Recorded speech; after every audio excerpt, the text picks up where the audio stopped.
아멘.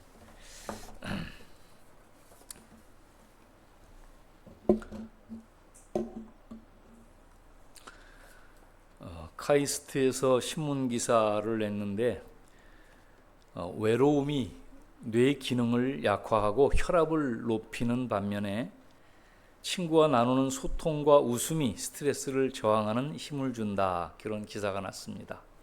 그러니까 외로우면 사람을 힘들게 하고 그리고 친구와 웃음은 스트레스를 저항하는 힘을 준다. 건강하게 한다 그런 말이죠. 인터내셔널 헤럴드 트리뷴에서도 많은 친구를 둔 노인들이 사망 위험이 그렇지 않은 동년배보다 아주 22%나 낮았다고 얘기를 합니다. 친구들이 많으면은 아무래도 이제 이런 건강에 도움이 된다 그런 말입니다. 미국의 캔자스 대학의 연구진은 단순히 사람을 아는 것에서 친구가 될 때까지는 40에서 60시간이 걸리고 속마음을 이렇게 얘기할 수 있는 친한 친구가 되려면은 최소한 200시간은 가져야 된다 이렇게 얘기를 합니다. 그럴 수 있죠. 이제 우리나라 사람들은 더 그런 것 같아요. 저도 그런 입장이에요. 저도 친구를 많이 사귀는 게 아니라 그렇게 많이 사귀지 않지만 친하게 이렇게 사귀는 그런 부류에 속합니다. 그래서 어떤 분들은 막 친구를 막 여러 개, 정치인들은 그러겠죠. 근데 정치인이 아니고도 친구들을 여러 방면에서 그냥 두루두루 사귀는 분이 있어요. 그러니까 그런 분들은 친구라기보다는 그냥 아는 사람이다. 이렇게 말할 수 있겠죠. 조선일보에서 친구를 찾습니다라는 광고가 난 적이 있습니다. 1950년도에 대학 등록금이 없어서 학업을 포기하려고 했는데 친구가 아무 조건 없이 자기 등록금을 대준 거예요. 근데 그 친구를 찾아보고 싶은데 찾아볼 수가 없어가지고 TV에 광고를 내고 이래서 이제 제작진의 도움 받아가지고 이렇게 두 사람이 만났습니다. 그래가지고 그 한 친구가 얘기를 합니다. 자네가 없었다면 내가 어떻게 공부를 했겠나. 자네가 그때 조건 없이 나에게 돈을 빌려주고 이렇게 도와줘서 내가 이렇게 공부를 할 수 있었네 라고 얘기를 하는 그런 광경이 되었습니다. 사람이 살아가는데 친구가 참 중요하다 생각을 합니다. 근데 요즘 세태는 인공지능 로봇 AI가 나오면서 친구의 자리를 대신하고 있다. 그런 광고가 나와 있습니다. 고려대 의대 연구진의 실험 결과를 보면 AI 그러니까 인공지능 로봇이죠. AI하고 꾸준히 대화를 나눈 사용자들이 외로움과 사회 불안을 현저히 낮추었다 하는 그런 그 보고가 있습니다. 그러니까 인공지능 로봇 AI와 대화를 하면 외로움이 적어진다는 것이죠. 그리고 사회 불안이 작아진다는 것이에요. 대면 관계에서 어려움을 갖는 사람들은 오히려 이런 것이 더 이제 AI가 좋은 친구가 될 것이라 생각을 합니다. 또 10대 중에서 요즘 10대 중에 3분의 1, 3명 중에 1명은 친구한테 고민을 말하는 것보다 AI에게 고민을 말해서 그 고민을 이렇게 도움을 받고 해소한다는 친구가 3분의 1이라고 얘기를 합니다. 이제 그러니까 우려가 되는 것이죠. 어떤 면에서는 그렇게 친구들하고 사귀질 않고 계속 AI하고만 소통을 하고 성장한 사람들은 나중에 사회에서 적응할 수 있겠는가? 이제 그런 그 어려움을 예견하기도 합니다. 아무튼 이런 그 모든 과정을 보면서 친구가 얼마나 좋고 중요한데 이제 그 친구를 대신할 만한 무엇이 있겠는가 그런 생각을 합니다. 옛날에 석가모니가 제자들을 데리고 가다가 한 제자에게 말합니다. 저 새끼줄을 잡아서 이렇게 집었다가 버려라. 그리고 그 손에서 무슨 냄새가 나는지 맡아봐라 그랬습니다.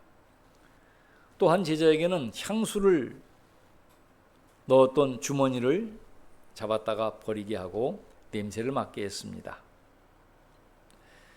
생선을 새끼줄로 묶었던 그 새끼줄을 잡았던 손도 또 향수 주머니를 잡았다가 버렸던 손도 이제 그 나름대로의 향기가 났습니다. 석가모니가 얘기합니다. 나쁜 친구와 어울리면 언젠가는 그렇게 나쁜 인간이 되고 좋은 친구와 어울리면 친구의 감화를 받아 좋은 사람이 된다. 너희는 좋은 친구를 사귀도록 해라. 그러면서 이렇게 실질적인 교훈을 주었습니다. 참으로 친구가 중요하다는 생각합니다. 청소년 때도 친구가 중요해요. 친구를 누구를 만나느냐에 따라서 영향을 많이 받기 때문에 그렇습니다. 부모에게 하지 못할 말도 친구에게는 다 하고 또 친구가 인도하는 대로 가니까 친구가 중요합니다. 청년 시절에도 또 친구가 중요해요. 보통 배우자를 얻을 때 보면은 자기 친구를 통해서 배우자를 얻습니다. 그러니까 그 친구가 어떤 부류에 있고 어떤 사회 계층에 있는 사람이냐에 따라서 그 부근에 있는 사람들을 같이 친구로 이렇게 소개받고 서로 이렇게 사귐을 갖게 됩니다. 이제 결혼식을 이렇게 가보면은 친구들 결혼식에 이제 친구들이 오는데 결혼을 한 친구도 있고 결혼하지 않은 친구들이 오는데 맵시를 얼마나 내고 오는지 몰라요. 그래가지고 그 맵시를 낸 친구들 가운데 이제 또 자기의 배우자를 선택하는 경우도 있습니다. 우리 큰애가 결혼할 때 친구들이 많이 왔어요. 그래가지고 뭐 사진을 몇 번을 찍었다 그러는데 근데 그때 맺어진 친구들이 있어요. 그러니까 우리 아이의 친구하고 또 며느리의 친구하고 이렇게 만나가지고 거기서 이렇게 만나서 결혼을 한 그런 경우도 있습니다. 그러니까 친구가 누구냐에 따라서 그렇게 부류가 달라지는 것이죠. 성인이 되어서도 친구가 중요합니다. 가까이 지내는 친구가 누구냐에 따라서 삶의 방식이 달라집니다. 이건 우리가 많이 경험하고 있는 것이죠. 정말 삶을 제대로 열심히 사는 사람들과 어울리는 사람들은 그렇게 살고 또 좀 넉넉한 사람들은 넉넉한 여유를 즐기며 살고 그런 것이 성인이 되어서 이제 얻는 친구를 통해서 얻는 그런 결과 열매가 있습니다. 특별히 이제 신앙인들을 친구로 다는 사람들은 그런 또 혜택이 있습니다. 제가 바라기는 우리 젊은이들이 신앙인들을 친구로 두어가지고 이제 신앙인들을 통해서는 아무래도 그런 영향을 받게 되니까 그런 영향을 받았으면 좋겠다 그런 생각을 하게 됩니다. 연세가 드신 어르신들도 친구가 중요합니다.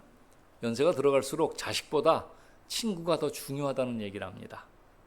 자식은 오랜만에 오지만 친구는 매일 볼 수 있는 것이니까 친구가 더 중요하다 그런 생각을 해요. 부부 세미나를 인도하는 강사들의 이야기를 들어보니까 부부는 늙어갈수록 친구가 되어야 된다 그렇게 얘기합니다. 친구 같은 남편, 친구 같은 아내가 되어야 평생을 행복하게 살 수 있다라고 얘기합니다. 요즘은 황혼 이혼이 많아진다고 그럽니다. 일본에서 많이 있었던 추세인데 우리나라에서도 이제 그런 일이 많이 벌어지고 있어요. 가만히 보면 그 유교 문화에서 여자들은 그렇게 큰 이름을 내지 못하고 자존감이 없었는데 이제 그런 얘기들이 많이 나오고 주위 환경을 보면서 용기를 내서 이혼하는 경우가 참 많습니다. 그러니까 이거는 남의 얘기가 아니고 우리들의 이야기다라고 얘기할 수 있습니다. 특별히 경상도 사람들이 조심해야 돼요. 경상도 사람들이 이렇게 가부장적인 그런 것이 경상도가 굉장히 강한 것 같아요. 그래서 이제 그런 것들을 조심해야겠다 그런 생각을 합니다.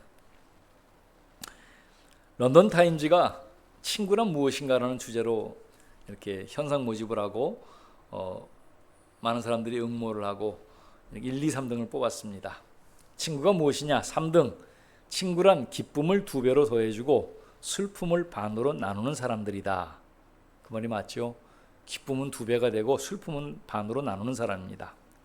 2등. 친구란 괴로움 가운데 나의 침묵을 이해하는 사람이다. 저 친구가 괴로워해. 근데 그것을 말을 하지 않지만 이해하는 사람, 그것이 두 번째 당선됐다고 합니다. 친구가 무엇인가? 1등은 친구란 온 세상이 떠날 때 나에게 오는 사람이다. 이걸 친구라고 했답니다. 온 세상이 나를 등지고 떠나가요. 근데 친구는 그 다른 모든 사람을 제쳐두고 나에게 오는 사람. 이건 정말 좋은 친구죠. 세상 사람들이 모두 등을 들리고 떠날 때도 나를 비방하지 않고 나를 이해하고 알아주고 나를 품어주는 사람이 친구다, 이렇게 얘기합니다. 젊은이들이 말하는 좋은 친구의 조건이 몇 가지가 있습니다. 먼저는 은근한 사람. 친구들도 개성이 너무 강해가지고 남에게 부담을 주면 그러면 친구가 되고 싶은 마음이 좀 없어집니다. 음악으로 말하면 독창보다는 이 같이 배경음악을 하는 그런 음악 같은 그런 사람이 다 좋다, 그런 말이죠. 저도 그런 사람이 좋아요. 제가 30년 동안 섬기는 우리 목사님들 모임이 있는데 그 목사님들 모임을 처음 할 때 생각이 나요. 30년도 훨씬 넘었는데 이제 모임을 하기 위해서 기도 동지를 이렇게 모았어요. 한 사람 한 사람. 전도사님, 우리 기도회 모임 만들어서 한번 평생을 기도합시다. 그래가지고 이렇게 모았어요. 그렇게 한 10명이 모였는데 이제 그 소식을 알고, 제가 이렇게 사람들을 모아서 기도회를 만든다는 소식을 알고 어떤 전도사님 한 분이 우리 모임에 들어오고 싶어 하는 거예요. 그래가지고 이제 저한테 직접 말은 못하고, 나이가 저보다 한두 살 많은 분인데 옆에 전도사님들을 통해 가지고 계속 압력을 넣는 거예요. 나도 들어가게 해달라고. 근데 제가 그분을 가만히 한 해 동안 관찰을 해보니까 그분은 개성이 너무 강해요. 아주 똑바르게 살려고 애를 쓰는 건 맞아요. 좋아요. 그런데 개성이 너무 강해요. 그래서 그분은 다른 사람을 고치지 않고는 못 베기는 사람이에요. 저 사람이 잘못한 일을 하고 있어. 그러면 가가지고 직성 얘기를 하고 해서 뜯어 고치는 그런 스타일의 사람이에요. 열정이 있는 분이에요. 그거는 참 좋아요. 그런데 제가 생각하기는 그분은 우리 모임에 맞지 않아요. 왜냐하면 제가 이렇게 같이 사귀면서 이렇게 사귐을 하고 섬김을 하는 그 분들은 전부 다 자기 주장이 강한 분들이 아니에요. 다 선한 분들이에요. 그러니까 누가 얘기하면은 그것이 죄악이 아니라면 누가 얘기하면 그대로 따라가는 분들이에요. 그러니까 그분들의 모임이 10명이 모였는데 그런 분들이 하나 딱 들어가지고 회원이 되면은 이렇게 합시다. 그러면 그 길로 갈 수밖에 없어요. 근데 저는 그거는 좋지가 않아요. 그래서 그분을 우리에게 못 들어오도록 딱 했어요. 어떤 분이 저한테 얘기를 해요. 장 전도사님, 그분을 들어오게 하고 갑시다. 그렇게 얘기를 하더라고요. 그래서 그분이 들어온 건 그러면 저는 이 모임에서 빠지겠습니다. 그리고 따르게 갈 테니까 그냥 모임을 하십시오. 그랬어요. 그랬더니 그럼 안 된다고 못 들어오게 해서 그분이 저를 미워했어요. 지금도 미워할 것 같아요. 어쨌든 못 들어왔으니까. 그런데 이렇게 은근한 사람이 좋지, 자기 개성이 너무 강한 사람들은 그런 사람들과 사귀는 걸 좋아하지 않는다고 합니다.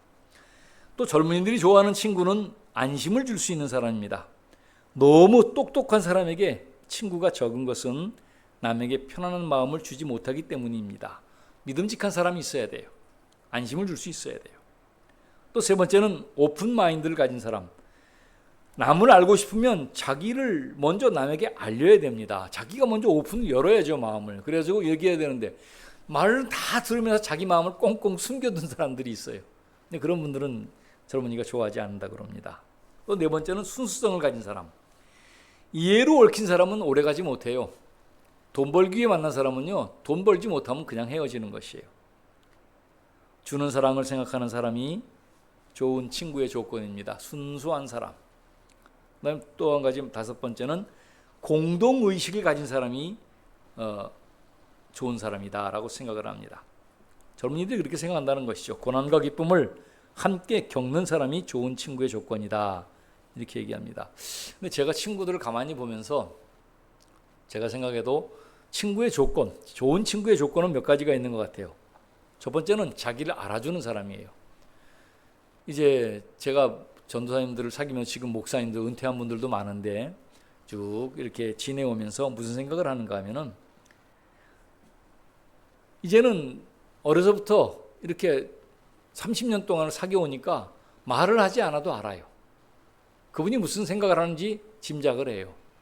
그리고 몇 마디만 얘기를 하면은 다 알 수가 있어요. 이전에 관중과 포숙이라는 그런 그 고사성어가 있었습니다. 중국의 사기에 나오는 고사성어인데 관포지교라는 그 고사성어로 통하는데 관중과 포숙이라는 친구가 있었어요.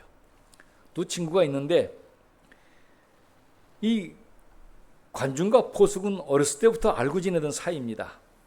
근데 관중은 중요한 일에 실수를 했을 때 다른 사람들이 관중을 막 뭐라고 하는데 근데 자기 친구 포숙은 관중이 때를 잘못 만났기 때문이다. 그러면서 이 관중을 감싸줬어요. 또 두 사람이 한 번은 동업을 하는데 동업을 하니까 벌어들인 수익을 똑같이 배분을 해야 되는데 관중은 항상 포숙보다 돈을 많이 가져갔어요. 친구들이 둘이 똑같이 동업을 했는데 돈을 많이 가져가더라 이 말이에요. 그런데 포숙은 그런 말을 합니다. 관중은 집에 식구가 많으니까 돈이 많이 필요하니까 나보다 더 많이 가져가는 게 맞다. 그러면서 감싸줬어요. 전쟁터에서 같이 나갔다가 관중이 도망을 쳤습니다. 그러니까 포숙이 뭐라고 하냐면 관중은 집에 어머니가 연로하신 노모가 계시니까 그 아이가 도망하는 것은 노모를 생각하는 것이니까 뭐라고 할 수가 없다. 그러면서 이해를 해줬습니다. 근데 이제 나중에 포숙은 관중을 재상으로 천거합니다. 그 나라의 재상으로 천거를 해서 오히려 그의 밑에 들어가서 제 나라를 든든한 나라로 만들었다 그럽니다. 관중은 후에 포숙을 가리켜 말합니다. 나를 낳은 것은 부모이지만 나를 알아주는 것은 오직 포숙뿐이다. 이렇게 얘기를 해서 관중과 포숙의 우정, 그래서 관포지교라는 이름으로 나오고 있습니다. 친구를, 그러니까 자기를 알아주는 사람이 친구가 되는 것이 맞습니다. 제가 생각하는 좋은 친구의 두 번째 조건은 힘들 때 나를 도와주는 사람이죠. 뭐 내가 부할 때 도와주는 사람은 얼마든지 많이 있어요. 그런데 내가 정말 힘들 때 도와주는 사람은 많지 않습니다. 아버지와 아들이 있었어요.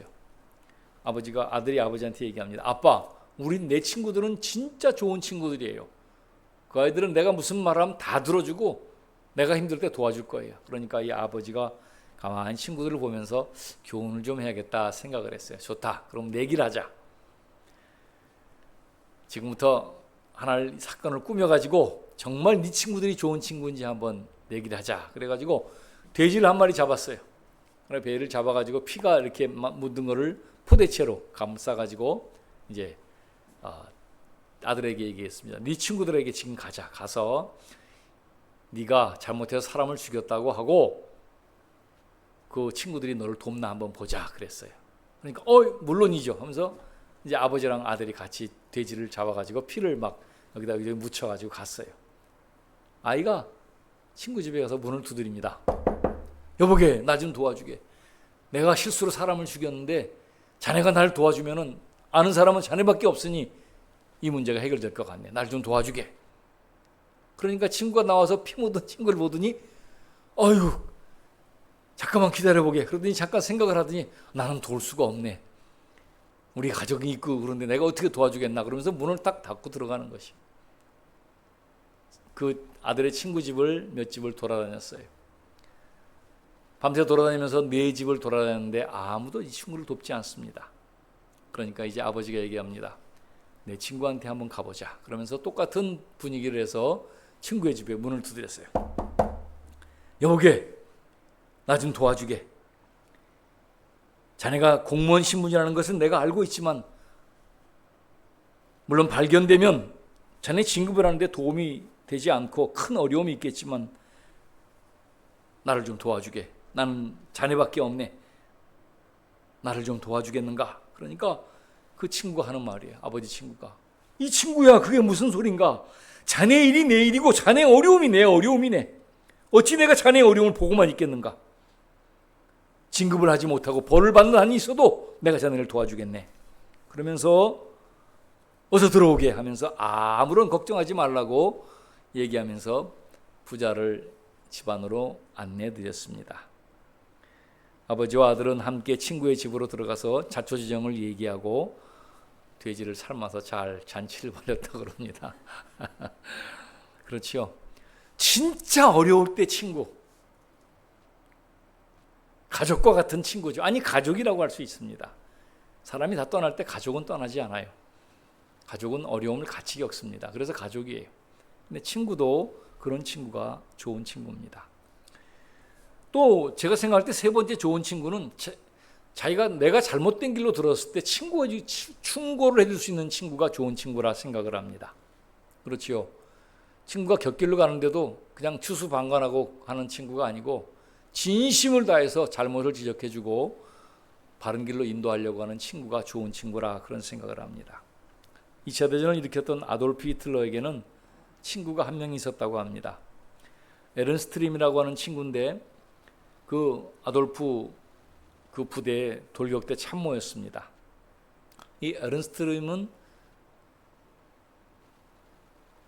히틀러가 총독으로 있을 때 이 총독에게 그냥 스스럼 없이 어이 히틀러 이건 잘못됐네 하고 지적해 줄 수 있는 유일한 친구였다고 합니다. 근데 그가 1934년 6월 30일 날 어떤 이유로 인하여 사형을 당했습니다. 그가 죽은 이후에는 이 히틀러를 도와줄 수 있는 아무런 친구가 없었다고 합니다. 수많은 학자들이 나중에 히틀러의 삶을 연구하면서 말하기를 히틀러에게 잘못을 지적해 줄 수 있는 친구 한 사람만 있었다면 히틀러가 그렇게 무모한 짓을 하지는 않았을 것이라 그렇게 얘기를 합니다. 자신을 자결하도록 두지도 않았을 것이다라고 충고합니다.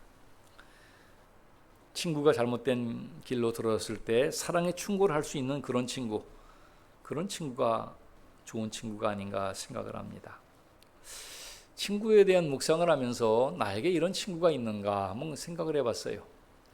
이제 세상 친구들은 별로 없고 어렸을 때 자라난 친구들, 좋은 친구들이 여럿이 있는데 지금 생각해 보면 그 멀리 떨어져 있고 가끔 만나는 친구보다는 목회를 하면서 만난 동지들이 훨씬 더 가까운 친구들입니다. 그리고 또 안양로에 와가지고 이제 목사님들을 사귀면서 모임을 갖고 있는데 자주 만나고 한 달에 한 번씩 정식 모임을 갖고 그분들이 오히려 훨씬 더 좋은 친구가 아닌가 하는 생각을 하게 됩니다. 자, 친구에 관한 얘기를 많이 했는데 오늘 예수님께서 포도나무 비유를 하시면서 이런 말씀을 하십니다. 오늘 본문 말씀입니다. 사람이 친구를 위하여 자기 목숨을 버리면 이보다 더 큰 사랑이 없다. 너희는 내가 명하는 대로 행하면 곧 나의 친구라. 이제부터는 너희를 종이라 하지 아니하리니 종은 주인이 하는 것을 알지 못함이라. 너희를 친구라 하였노니 내가 내 아버지께 들은 것을 다 너희에게 알게 하였음이라.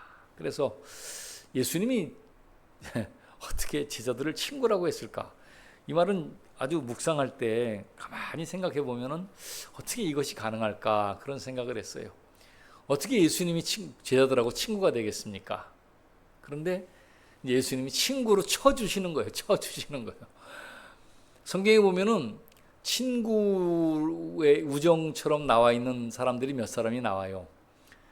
대표적인 것은 다윗과 요나단의 우정이에요. 다윗과 요나단은 서로 남자였는데 너무 서로 사랑을 했어요. 그래가지고 이 사랑이 기이하다고 이렇게 고백할 정도입니다. 다윗이.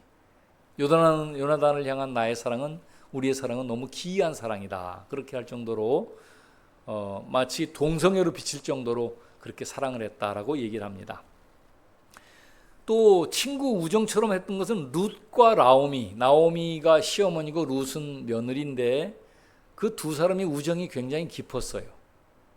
환경도 다르고 종족도 다른데 아주 깊은 우정을 가졌다라고 얘기하고 또 다른 우정을 가졌던 것을 보면 디모데와 바울이 스승과 제자의 관계였는데 아주 우정이 깊었던 것이다. 이렇게 편지를 읽어보면 디모데 전후서를 보면은 그렇게 이제 볼 수 있는 그런 모양이 있습니다. 아무튼 이 성경에도 이런 친구에 관한 말씀이 있는데 예수님이 제자들을 친구라고 했다는 거예요. 이게 어떻게 가능할까? 친구는 지금까지 말씀드렸던 이런 모든 조건들이 있어야 좋은 친구가 되는데 예수님이 제자들과 친구가 되었다. 친구라고 얘기하면서 얘기합니다. 이걸 생각하다가 친구가 되었다는 의미를 어떻게 좀 더 이해할 수 있을까 하다가 인도 사회의 계급 사회를 한번 생각해 봤습니다. 인도에는 지금도 카스트 제도라고 하는 계급 사회가 이렇게 존재를 해요. 5개의 계급으로 이렇게 나와 있는데 맨 위에 있는 브라만, 크샤트리아 이렇게 아주 높이 있는 계급 사람들은 맨 아래에 있는 하리잔이라고 하는 불가촉 천민이라고 하는 계급이 있어요. 그 사람들은 같이 손을 맞잡으면 안 될 정도로 아주 도외시된 그런 계급입니다. 이 하리잔들은 사는 곳이 정해져 있고 그 지역을 벗어나면 죽임을 당해도 할 말이 없는 대우를 받았습니다. 그들의 직업도 이렇게 제한되어 있고 그 직업이 대물림이 됩니다. 그러니까 우리나라로 말하면은 그 백정과 같은 그런 조선시대 백정과 같은 그런 사람들인데, 그런데 이제 이렇게 이해하면 좋을 것 같아요. 아주 초위에 있는 브라만 계급에 성직자, 승려 계급에 있는 사람이 하리잔에 있는 여자를 사랑해서 결혼을 한다. 그렇게 한번 가정을 하면 조금 이해가 되지 않을까 싶어요. 여러분, 인도에는 지금도 그런 계급이 존재합니다. 그래가지고 직업을 대물림하고 아주 힘든 사회죠. 브라만의 계급을 가지고 있는 성직자가 하리잔과 결혼을 하려면 자기 계급을 버려야 돼요. 나는 이 계급을 포기하겠습니다. 그리고 브라만의 계급에서 5계급이나 낮춰가지고 하리잔과 결혼하면 할 수가 있는, 그러면 할 수가 있다고 그러는데, 예수님이 제자들과 함께 얘기하는 이것이 바로 그렇게 비유할 수 있겠다 생각을 합니다. 가장 높은 곳에 계신 분이, 하나님의 아들이 낮은 곳에 내려오셔서 죄인으로 사시고 죄인의 친구가 되어주시고 또 죄인들을 위해서 목숨을 버리시고, 이거는 참 기가 막힌 노릇입니다.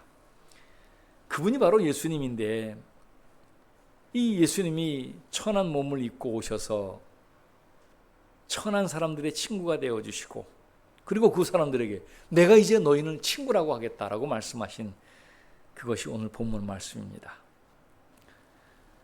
예수님은 젊은이들이 말하는 좋은 친구의 조건을 다 만족시키시고 또 제가 말하는 좋은 친구의 조건도 다 만족시킨 분이십니다. 예수님은 성도들의 피난처가 되어주시는 분이세요.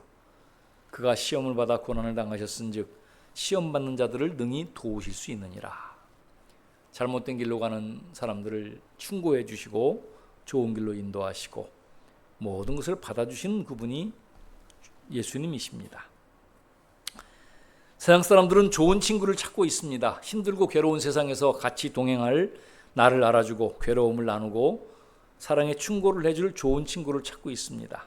근데 예수님을 찾았다면 더 이상 더 다른 친구를 못 두었다 할지라도 우리 모든 성도들은 이미 좋은 친구를 가지고 있다, 그렇게 말할 수 있습니다. 예수님은 지금도 부활하시고 살아계셔서 우리의 친구가 되어주십니다. 우리가 조용히 기도하고 주님 앞에 간구하면 기도를 들어주시고 또 모든 어려움에서 우리의 길을 인도하셔서 해결해 주시고 우리를 감싸주시고 안내해 주시는 분이십니다. 저는 우리의 친구 되신 주님을 우리 여러분들이 더욱더 잘 섬기고 그분과 함께 동행하는 그런 여정을 살아가시도록 그렇게 부탁드립니다. 예수님은 정말 좋은 친구로 이 요한복음 15장에서 하시는 그 말씀을 바로 우리에게 하신 말씀이고 그 약속이 지금도 이루어져서 너희가 나의 친구라 하시는 그 말씀이 우리에게 해당되는 말씀이라 생각을 합니다. 이제 예수님을 친구로 만나서 예수님과 동행하며 그렇게 나머지 삶을 사시고 또 힘들고 어려운 일이 있을 때 좋은 친구에게 하는 모든 것은 예수님이 다 해줄 수 있는 분이세요. 그분을 친구로 삼고 그분과 나머지 여정을 동행하시고 그리고 그분을 좀 다른 친구들에게도 소개해서 많은 사람들이 예수님을 영접하고 그렇게 예수님을 나눌 수 있도록 그런 삶을 사시기를 주의 이름으로 축원합니다. 주님을 친구로 삼으십시다. 기도하겠습니다. 하나님 아버지, 정말 좋은 친구의 여건, 세상 친구들, 세상 사람들이 바람직하다고 생각하는 그런 모든 여건이 예수님이 우리의 친구로서 가지고 계시다는 것을 우리가 압니다. 또한 우리가 가장 바라고 소망하고 기대하는 그 친구의 조건들을 주님이 모두 가지고 계십니다. 주님은 우리의 좋은 친구셨습니다. 또 앞으로 우리가 이 땅을 떠날 때에도 영원한 나라로 우리를 인도할 수 있는 가장 좋은 친구라고 하는 것을 믿습니다. 주님, 우리의 길을 지도해 주시고 인도해 주옵소서. 우리가 잘못된 길로 갈 때 말씀을 통하여 책망하여 주시고 우리를 선한 길로 안내하여 주옵소서. 또 이 땅을 떠날 때 우리의 손을 잡고 영원한 나라로 안내하시고 인도해 주셔서 영원한 안식처로 인도하실 것을 믿습니다. 주님을 찬양합니다. 우리가 주님을 더 많은 사람에게 소개할 수 있도록 길을 열어주시고 그 주님의 사랑을 나눌 수 있도록 우리를 통하여 역사하여 주시옵소서. 예수님의 이름으로 기도하옵나이다. 아멘.